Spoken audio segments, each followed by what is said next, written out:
নিরাপত্তা বিষয়ক ভারতীয় প্রতিনিধি দলও বাংলাদেশ সফর করেছেন। আমরা জানি রয়ের প্রধান বাংলাদেশ সফর করেছেন এবং তিনি গতকালই বাংলাদেশ থেকে চলে গেছেন সফর শেষ করে।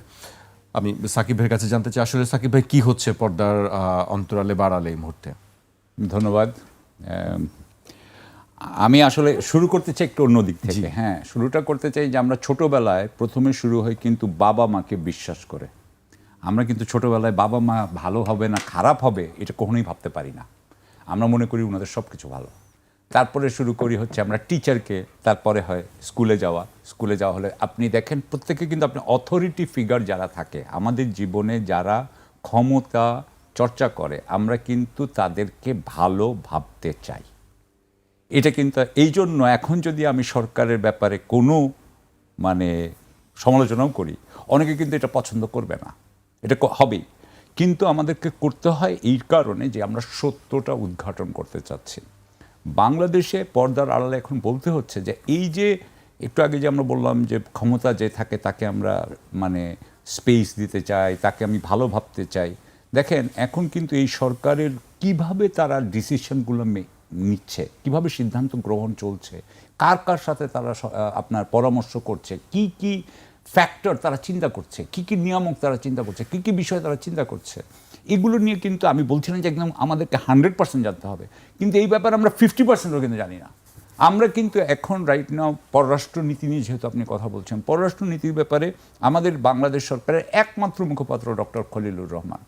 ডক্টর খলিলুর রহমান যখন একটা কথা বলেন, যেমন ধরেন এই যে দীনেশ ত্রিবেদী এবং মাননীয় প্রধানমন্ত্রীর যে মিটিংটা হলো, এই ব্যাপারে উনি কিন্তু খুব একটা বেশি কথা বলেন নাই।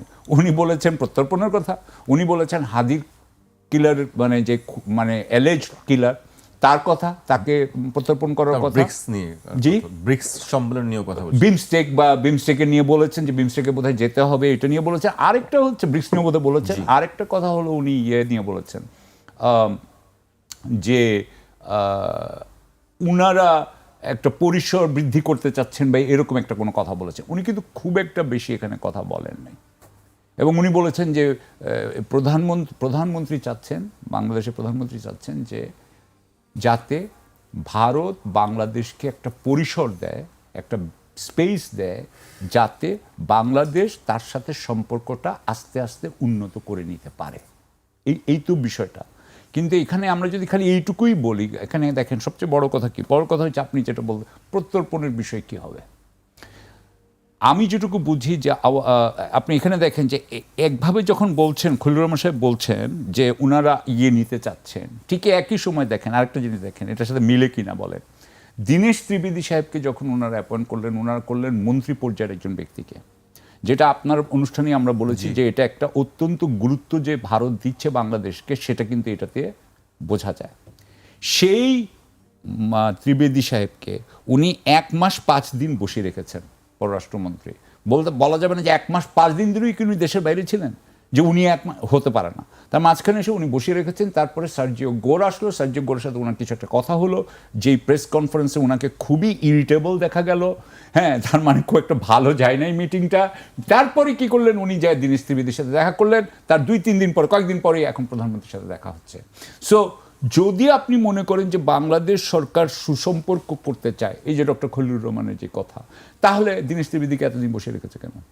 It doesn't go accordingly. আমি যেটুকু এখন স্পেকুলেট করছি, আমি যেটা ধারণা করছি যে সমস্যাটা হচ্ছে, নাম্বার 1 সমস্যা, ভারত চাচ্ছে শেখ হাসিনা বাংলাদেশে ফেরত আসতে পারেন, যাতে উনি রাজনীতি না করলেও এক ধরনের ক্ষমতা বলয় যাতে উনার চারিদিকে আস্তে আস্তে তৈরি হতে পারে। এটা হচ্ছে গিয়ে ভারতের বলছেন যে ভারত এটি চাচ্ছে, ভারত এটা চাচ্ছে।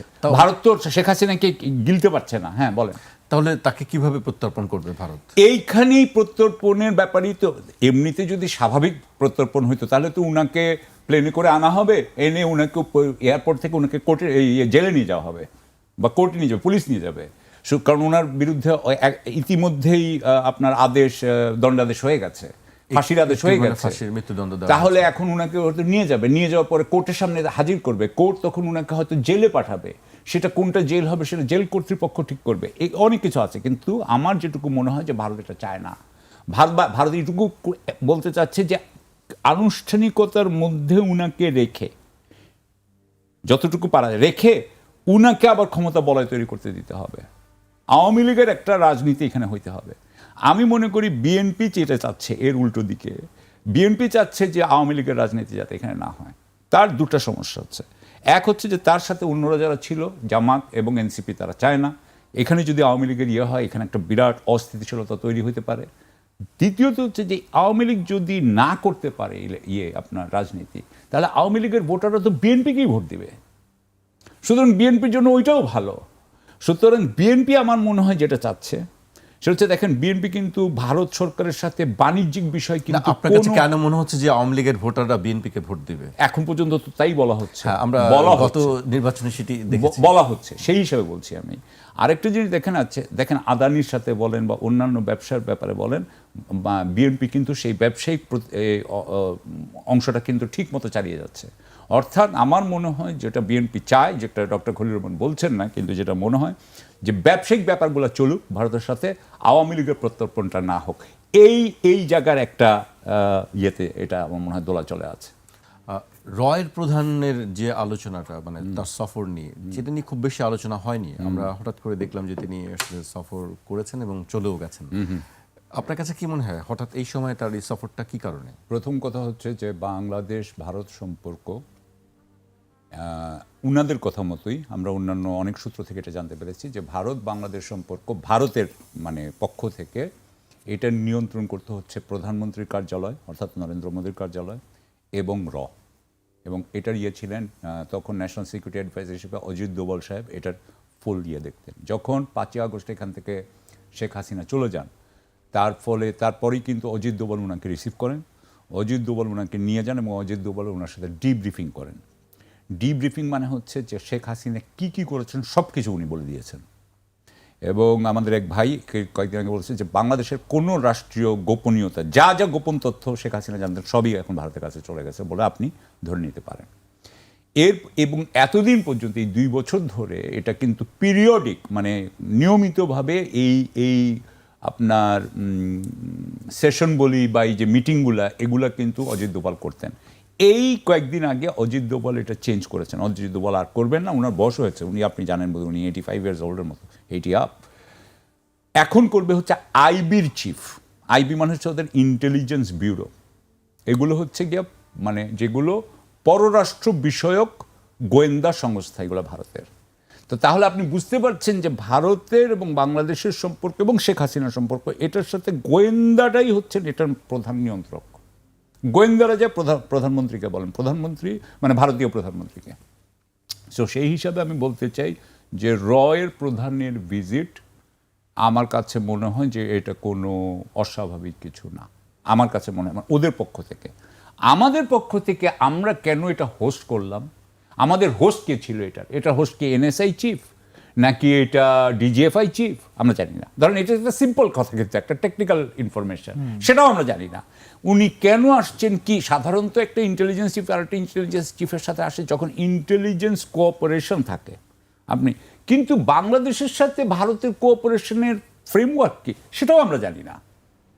তাহলে কেন এগুলো হবে আমরা এই স্ট্রাকচারটা বুঝতে পারছি না। যেমন ধরেন এক একটা দেশ আরেকটা দেশের পররাষ্ট্র সচিবরা অ্যানুয়াল কনসালটেশন করেন, সেটা একটা কাঠামো আছে, সেখানে কি হয় আমরা বুঝি, এখানে তো আমি বুঝতে পারছি না। সুতরাং আমার কাছে এই জিনিসটাও মনে হয় যে ওই যে আমার ভাই বলতেছেন যে রুবেল বলতেছে যে এটা এই ঢাকঢাক গুড়গুড়, ঠিক তাই। এবং আমি এখানে একটা কথা বলতে চাই, সেটা হচ্ছে যে আমার কাছে খুব ইন্টারেস্টিং লাগে যেটা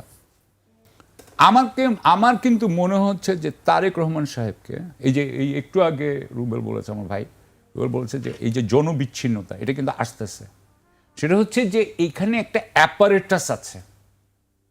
অ্যাপারেটাস এটা একটা বাংলা কি হবে অ্যাপারেটাস, একটা যন্ত্রের মতো। এই যন্ত্রের যারা কুশীলব তারা তারেক রহমান সাহেবকে জনগণের সামনে আসতে দিচ্ছে না বলে আমি মনে করি। জনগণের সামনে আসলে উনি একটা প্রিপেয়ার্ড স্পিচ দিচ্ছেন, উনার সত্যিকার কথা, মনের কথা, আড্ডা মেরেই কথা, সেটা কিন্তু আমরা পাচ্ছি না। সুতরাং উনাকে একটা জায়গায় ওই পর্দার পিছনে রেখে দেওয়া হচ্ছে, একটা খুবই কৃত্রিম এক ধরনের অবস্থায় রেখে দেওয়া হচ্ছে। আমরা কিন্তু শেখ হাসিনাকে যতটুকু চিন্তা আমরা তারেক রহমানকে তার তুলনায় কিছুই চিনি না। এবং উনাকে রেখে এই অ্যাপারেটাস, যেটা কিন্তু আসলে জনগণের সাথে তার কোনো দায়বদ্ধতা নাই, তারাই কিন্তু এখানকার পুরা শাসনটাকে কন্ট্রোল করতেছে, পুরা শাসনটাকে তারা কন্ট্রোল করতেছে। যেমন ধরেন আমি আপনাকে একটা উদাহরণ দিই। শেখ হাসিনার সময় কিন্তু যারাই কুশীলভ ছিল তারা কি করতো, ব্যাংক থেকে আপনার ঋণ নিত, যে ঋণ তারা কখনো পরিশোধ করতো না। আপনি জানেন সেটা 6 লাখ কোটিতে এসে, ঠিক আছে। এখন তো আর এই ঋণ নিতে পারছে না এই কুশীলভরা। কুশীলভদেরকে বলা হচ্ছে যে অনেকেই নাকি অনেক পদ নাকি বিক্রি হয়ে যাচ্ছে বাংলাদেশ সরকারের। তাহলে যদি আপনি পদ বিক্রি হচ্ছে, মানে দেখেন অ্যাপারেটাস কিন্তু এটা বলতেও দিচ্ছে না, কোথাও এগুলোর কিন্তু রিপোর্টও হচ্ছে না। কিন্তু আমি যখন দু একজনকে জিজ্ঞাসা করি, ধরেন প্রাইভেটলি টক শোতে বিভিন্ন জনে বলেন এই কথাগুলো, এবং আমরা যখন একজন ধরেন রাজনৈতিক নেতার সাথে জিজ্ঞাসা করি যে আপনি কি এরকম কোনো খবর পেয়েছেন, উনি তো নিজেরাই বলেন যে একটা বড় বড় ফিগারের কথা বলেন, একটা অ্যামাউন্টের কথা বলেন, আইজি বা আমি পজিশনও বলতে চাই না, এক একটা পজিশনে এক একটা হিউজ অ্যামাউন্ট বলেন। সো অ্যাপারেটাস অনেক কিছু করছে এবং এগুলো নিয়ে গণমাধ্যম তো এটাও বলতে পারতো যে আমরা এটা তদন্ত করেছি, এর মধ্যে কোনো সত্যতা নাই। এটাও কিন্তু আমরা কোথাও পাই নাই।